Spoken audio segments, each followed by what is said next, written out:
Da, da, da, da, da. We're next live stream tonight. It is Monday night DJ and TV live DJ chat, and I am filling in for John Young tonight. And I figure by the time we get to the last program, I think I might have all this technology down to do what the amazing John Young does every week. But for sure, I am making sure that people miss John Young in hosting this show. This is, I think, my main mission going to be tonight. And to the next guest that you see on the screen right now, I'm really excited to talk to. And we're going to talk about, the DJ industry from a woman's point of view, because, by gosh, you guys are a minority.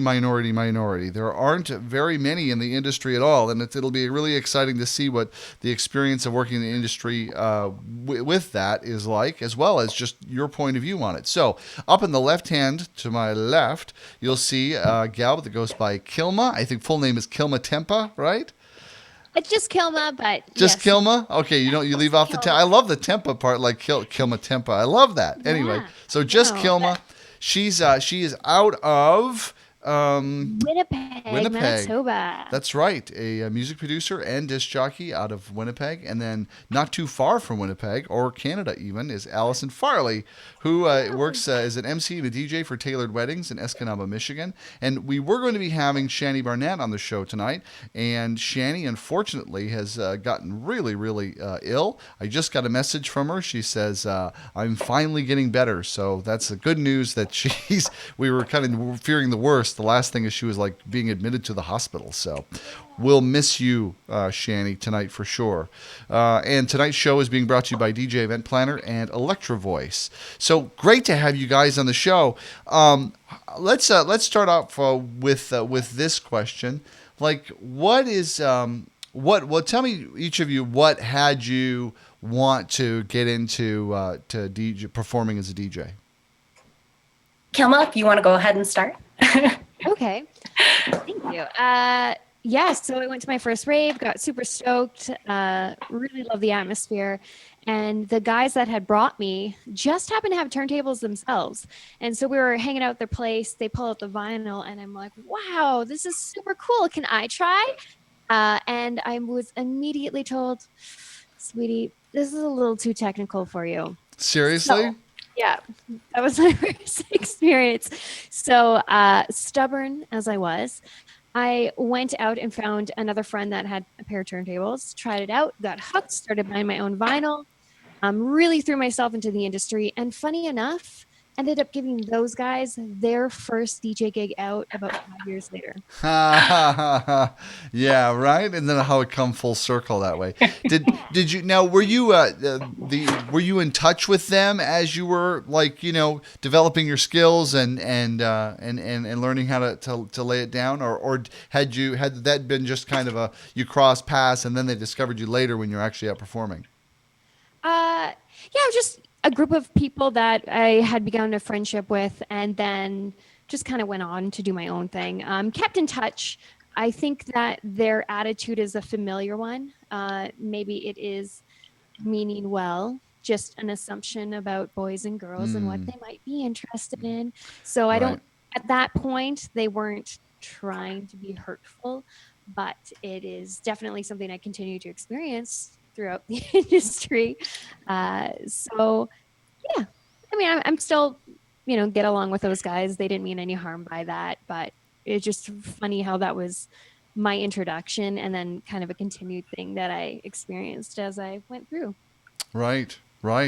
Allison, how about you?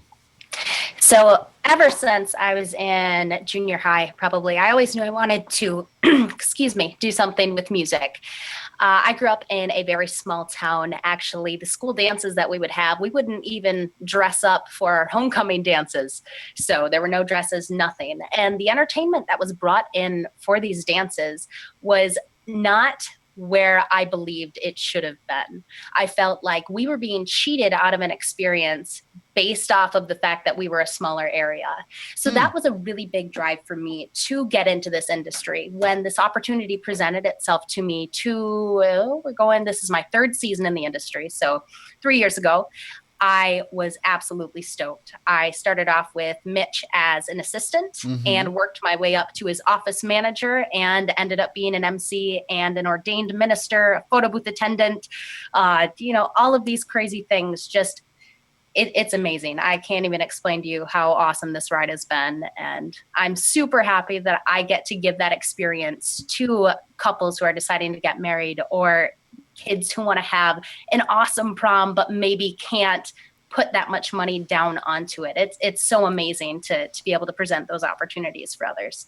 Yeah, absolutely. And how would you say, coming from your point of view, being like a female point of view, has really been an advantage or really helped you in the business as you've moved into the area that you've worked in? I want to ask both of you that question. So, starting with you, Allison.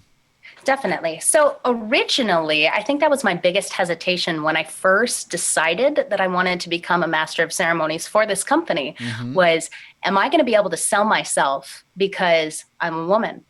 That was my biggest obstacle that I had to get over, because I live in a very small town. Upper Michigan is as just Hicktown, USA, what most people consider it to be anyway. Okay. So very closed-minded people. Occasionally it's getting a little bit better, but it made sense that I wouldn't get as many gigs based off of the fact that I was a woman. Well, I was very wrong. I was incredibly wrong, actually. I am one of the only female DJs in Upper Michigan, and it has given me so many opportunities to rise above the status quo and what people consider to be a DJ in our area, not somebody who just shows up, plays music, takes your money, and goes home. So I love it. I think it gives me not only the opportunity to showcase my own talents as a DJ, but also showcase other issues that are happening in my area, because I have finally been given a platform to help other people based off of my career as a DJ. Since you primarily work with brides, do you feel like it's easier for you to understand their world than it is your male counterparts?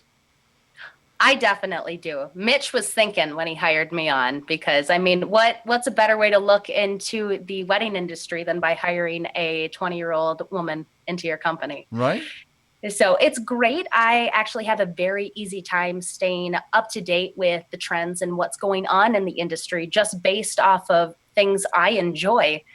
So it's great. I love it. I think I definitely have an advantage over my male counterparts. 100%. Cool. Kilma, now do you primarily do you do wedding events, or do you primarily do club type events, or do you do a combination of everything? So I would be considered an underground electronic music artist. I do fashion shows, art shows. I also do some club events, but the type of events I would do would be more catered to a crowd that enjoys the more underground sound of electronic music. So I do not play that top 40 Sure. big room stuff. I don't play weddings, which is totally fine. There's a demographic for everything. Yeah, absolutely.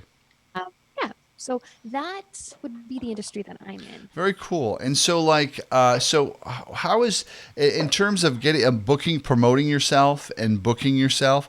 What have you run into where you've clearly been advantaged in the fact that you're coming in with a woman's perspective, either on the business or the event or otherwise, and what have you run into that where you seem to be put at a disadvantage?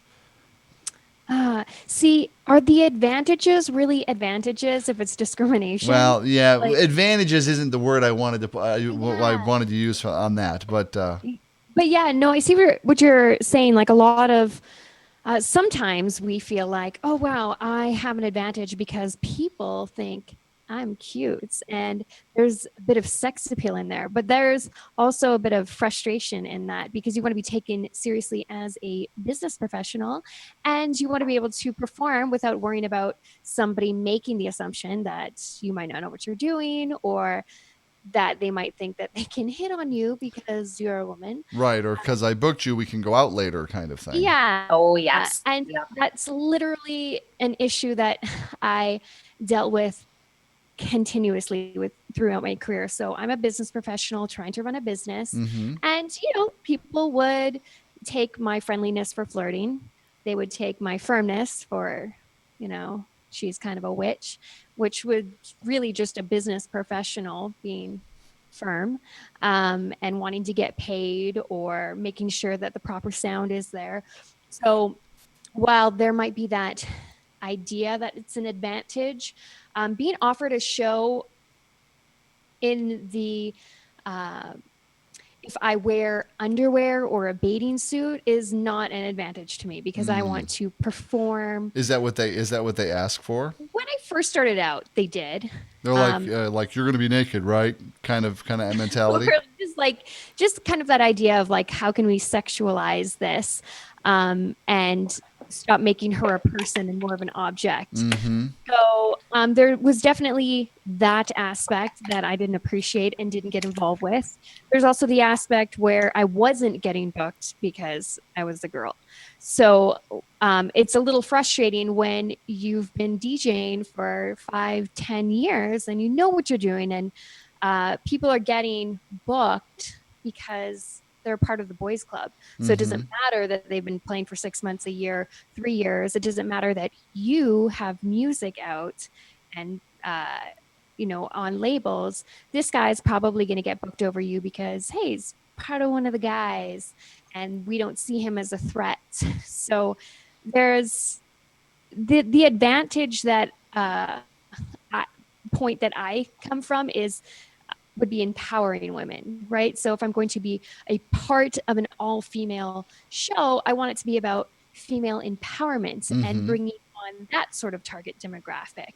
So whereas sometimes, it's cool to have diversity and you might get booked because you are a girl, but you're also talented and want to showcase that diversity. That's a fantastic advantage, I guess you could say. But there's definitely a lot more disadvantages some days. It can be pretty frustrating. So yeah, I get that. We need to take a break to hear a little message from our sponsors, DJ Event Planner and Electro Voice. But when we come back, I want you to talk a little bit more about that experience where you said that you were, you were really clear that you were overlooked based on gender, and describe that experience just a little bit more. And I got another question after that, so that'll be coming up next as I'm talking to two very talented DJs. I'm talking to Kilma and Allison, and we'll be right back with these two in just a moment.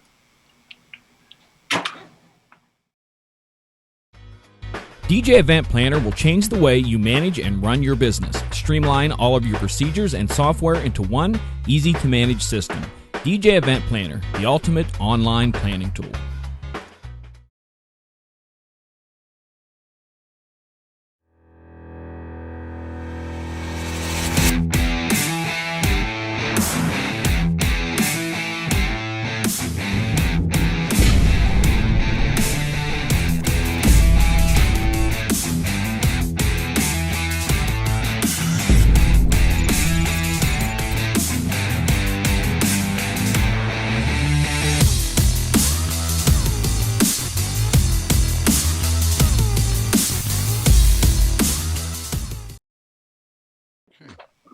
And we're back on DJ and TV Monday Night DJ Chat, and I'm with the famed Kilma DJ out of Winnipeg in Canada, which is the first city that I ever visited in Canada was Winnipeg. And with Allison, who comes from Escanaba, Michigan, and talking about a woman's perspective in the world of DJing and performing. And you had mentioned earlier where it was really clear to you in some instances and circumstances, even that the hiring was being based on the fact of like, no, we want some guy to come in here rather than you because you're a woman. And I wonder if you had a specific story or experience that really stood out. Well, and that's kind of a hard one to prove, right? Right. Because a lot of the times they're not going to come out and say that's the reason why. So a story about that. I could tell you stories about where, maybe I was running a night or trying to help people out. And like, say, for example, I'm throwing a night and I pick up a speaker to go put it on its little thing, and like I'm pretty strong. Mm-hmm. I had been going to the gym, and someone will literally pull that out of my hand and be like, no, dear, let him handle it. And sometimes they're like passing off to a guy smaller than me. As you And get it's squished. yeah.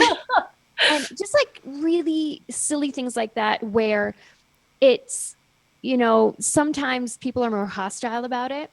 And sometimes people are very, I want to say innocent. It's, they're not really thinking.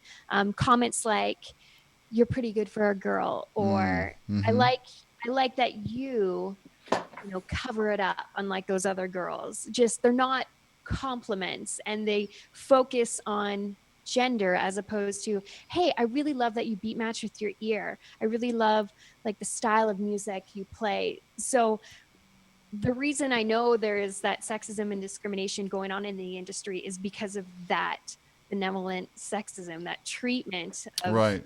you're different. So yeah, there are some situations where we're just being helpful. We're trying to help people out. But I've been DJing for 10 years, and if I'm, setting up my gear, chances are I know what I'm doing. And I'll see guys struggle to put their Serato together, and no one's like, "Oh, sweetie." Right. Right? So you can definitely see those differences. And we talk about them so we can create awareness so that maybe we don't do that to each other so Well, much. right, and that's it's there's a lot of cluelessness that goes in that, like all built into the culture and that sort of thing. So let's talk about let's look at this like forward thinking a little bit, right? So what would you like to see? Like how would how would you like to be? How would you like to be approached, worked with? Speaking to the clueless DJ masses now, how would you like to be respected as a fellow DJ? Just you treat me like a human being. I think that understanding that there isn't actually technically a difference is really important for people. And once people become aware of that, once people educate themselves, then it's not so difficult for them to just treat everybody like equals, right? Yeah, I would say just don't dismiss somebody else's experience, whether it's the LGBT scene, various races, or gender. If somebody tells you about their experience, just because it's not something you've experienced, don't dismiss it. Don't assume it doesn't happen, and don't assume that they bring that into their life based on what they wear or their skin color or who they're into. Yeah, like find out about like them. We all sum each other up by first appearances and then find out like more. So what is your story? What's your deal just as an individual? How about you, Allison? What do you think? So a lot of times when I do gigs, and normally I do a lot of weddings, but I've also done a few bar gigs as well, and school dances, all of that jazz.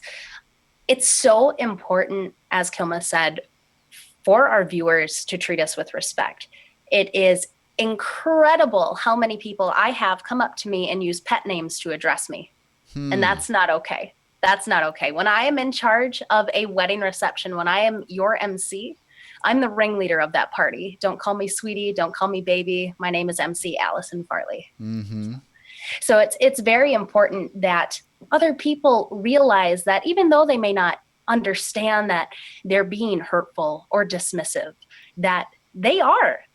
I occasionally see, it doesn't happen as much, I guess, for men in our industry.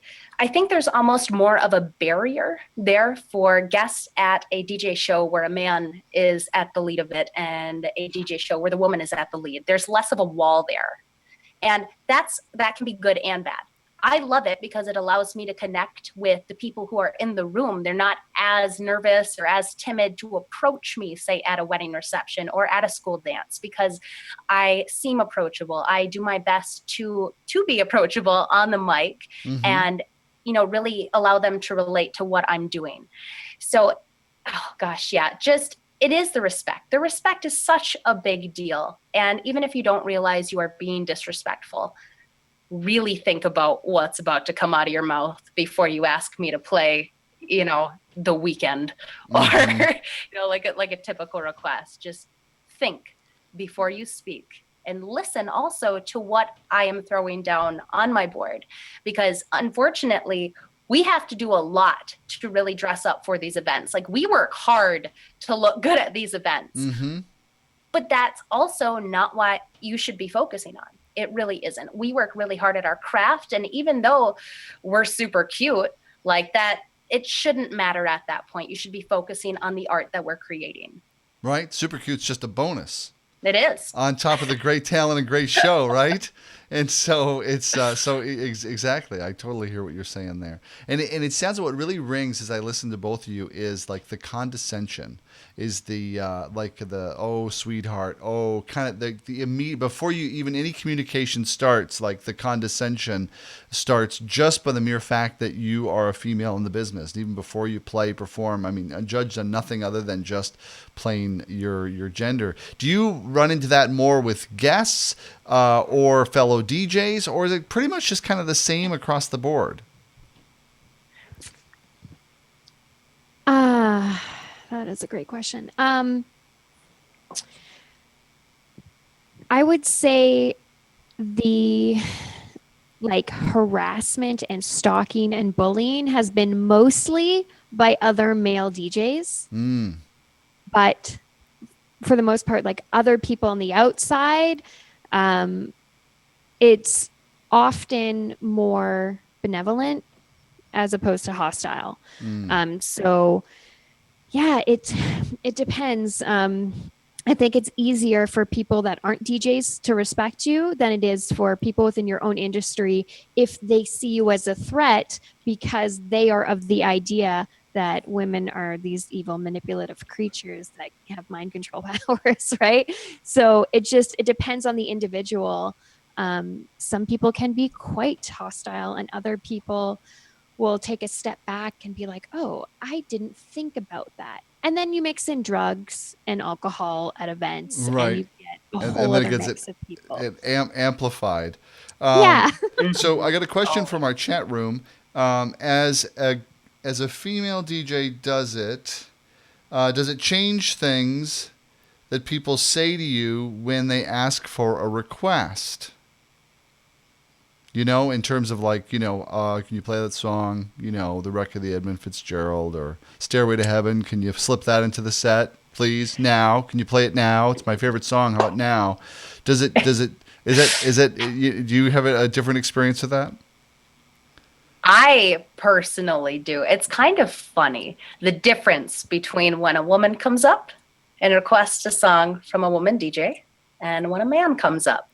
But I mean, it depends, event from event. But usually women will hound you like, okay, listen, like, you need to play my song now or I will come up another 20 times and request it. Even if you are done playing, you better play it.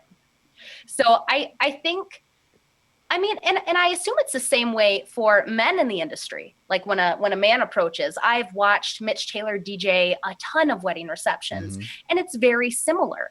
So it's just the way our own sex communicates with us, which I also think is another issue that we have in the DJ industry. It's about other women who go to our shows and women who are probable purchasers who don't see the value in what we're doing based upon the fact that we are women, and that they think that we are only selling our sex to get the gig.